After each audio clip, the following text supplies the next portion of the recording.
last week I tried to tell you what social ecology was not. In the course of doing it, I told you a good deal of what it was. Now I'd like, if I may, to be more emphatic and tell you what I believe social ecology is. Now, as I told you, or if I didn't tell you, I will now, the word was hardly used when I began to employ it. It had been used years back to denote human ecology.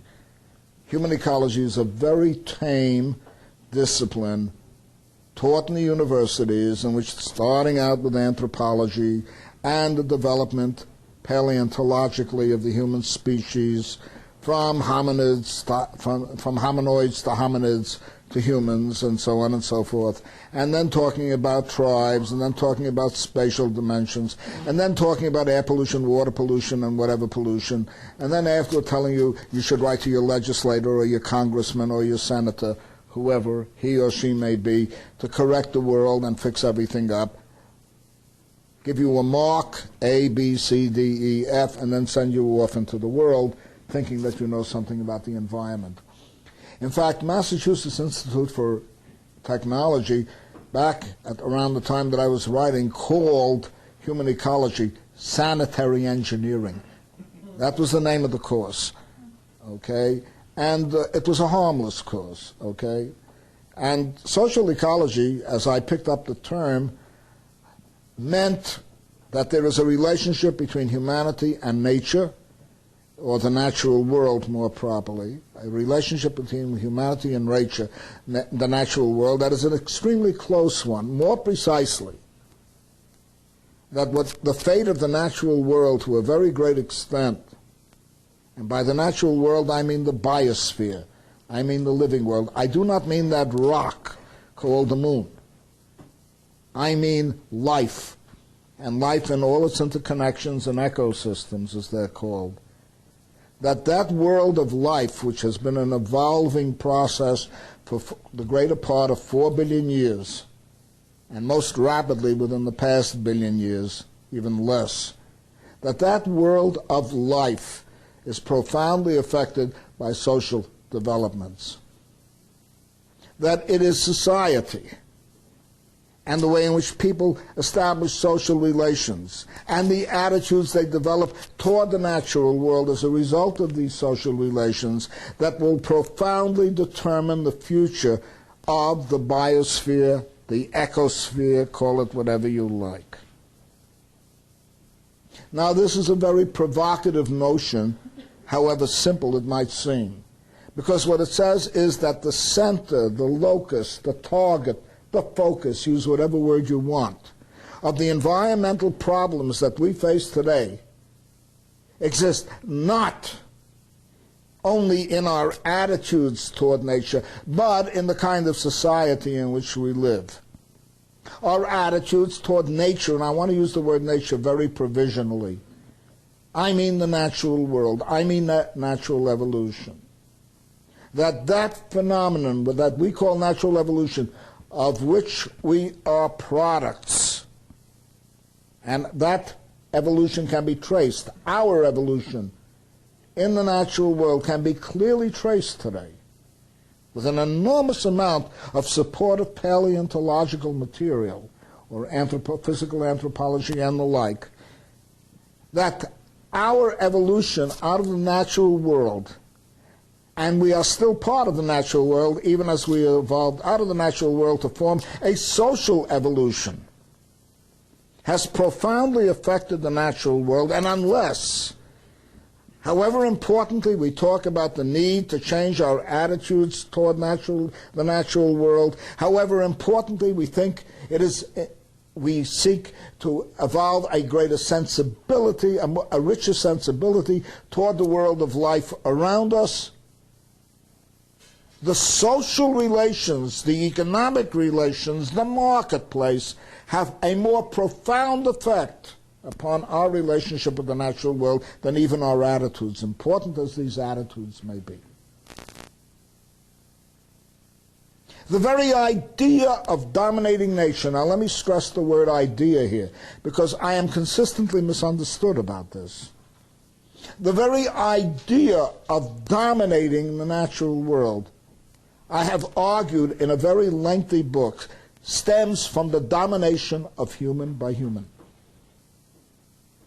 That with the breakup of tribal societies, and to the extent that these societies were egalitarian, to the extent that these societies viewed at least their own members, not those outside in most cases, but at least their own members in various tribes, as co-equals, to the extent that men regarded themselves as co-equals with women, to the extent that elderly people regarded themselves as co-equals with younger people, that the breakup of that sense of complementarity, of co-equality, leading to hierarchies, and which the most striking that are known to us are patriarchy, and more precisely patrocentricity, gerontocracies, the rule of the young by the old, by the way, the most widespread, along with patrocentricity, the most widespread form of rule that existed long before economic classes emerged.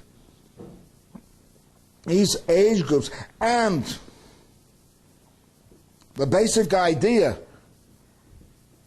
that certain individuals, such as shamans, had mysterious powers of their own, not only over the natural world, but over human beings, ultimately leading to priests and ultimately leading to deities with priestly corporations supporting them,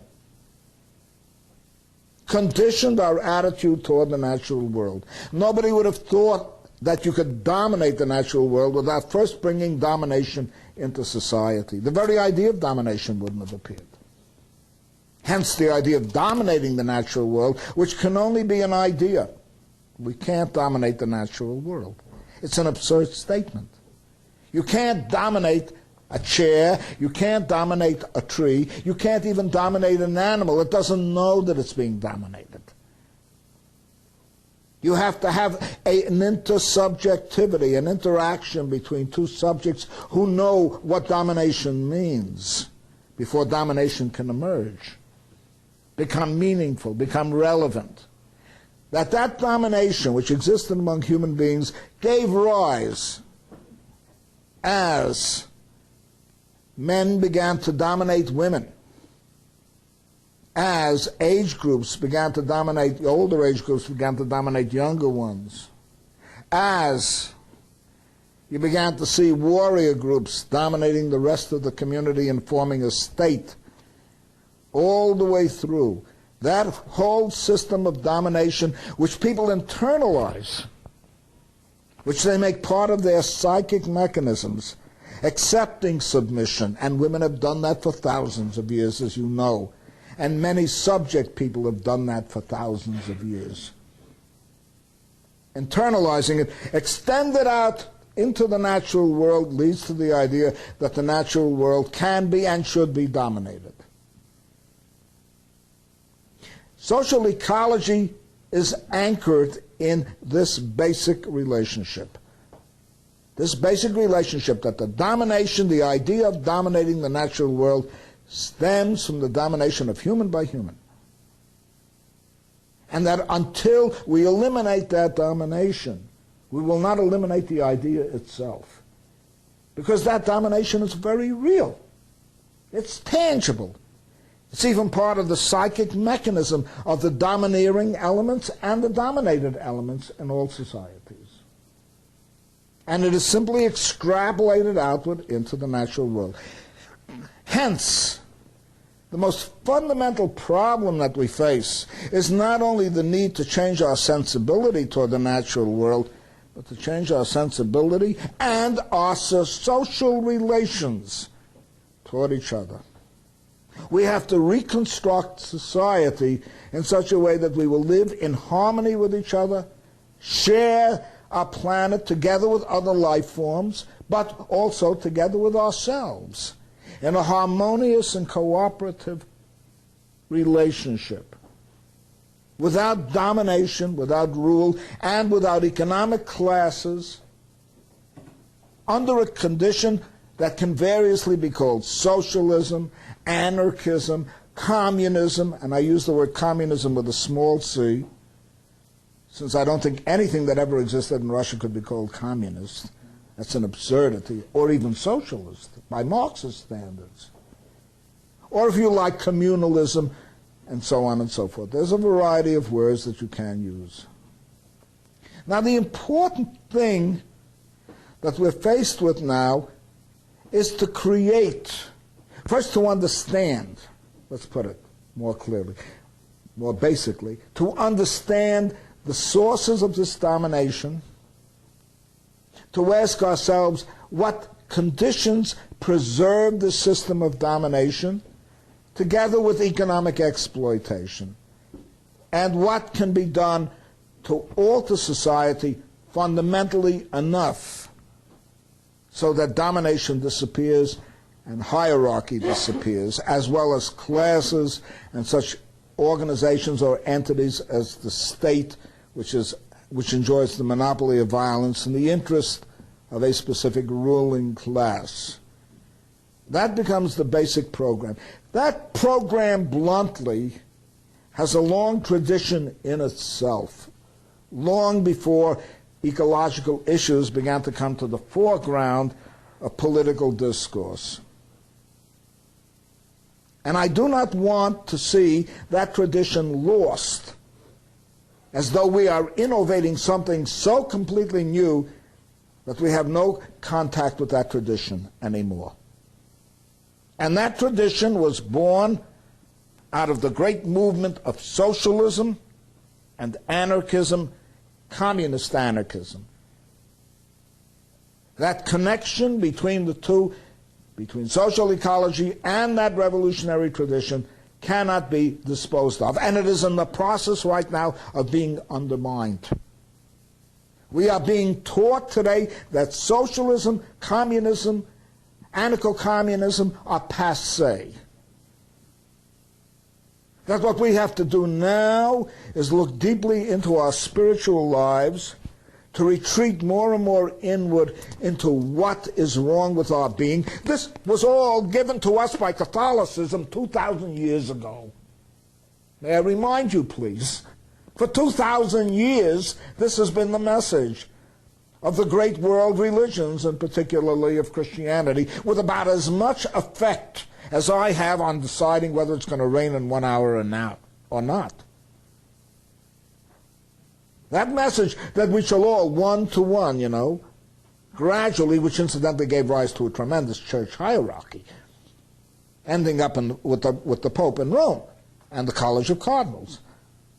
That idea that we're going to do it on a one-to-one basis by spiritually renovating ourselves is one of the most bankrupt ideas that exists today, because people have to face certain realities, how they're going to eat, how they're going to live, how they're going to maintain a decent life for themselves and their children, how they're going to maintain their loved ones, and how they're going to relate to them. These things have a tremendously important economic dimension. Somebody coming like a dinosaur? Oh, I see. Everybody's eyes turned. So, I didn't want to miss anything. These ideas have to be worked out and clearly formulated. In other words, we have to be, if we're going to be serious, environmentally concerned people, we have to be a social movement. We cannot simply be a spiritual movement. In fact, we cannot give so much attention to spirituality that people who are going hungry today, that people who are being discriminated against in every aspect of life because of sex, because of ethnic background, because of whatever you like, nationality, etc., etc., that people who are today faced with disease, impoverishment, will be ignored and not integrated into a larger movement that can connect with environmental issues. It is all very good and well to sit around and indulgently in the beautiful and balmy palm trees of California talk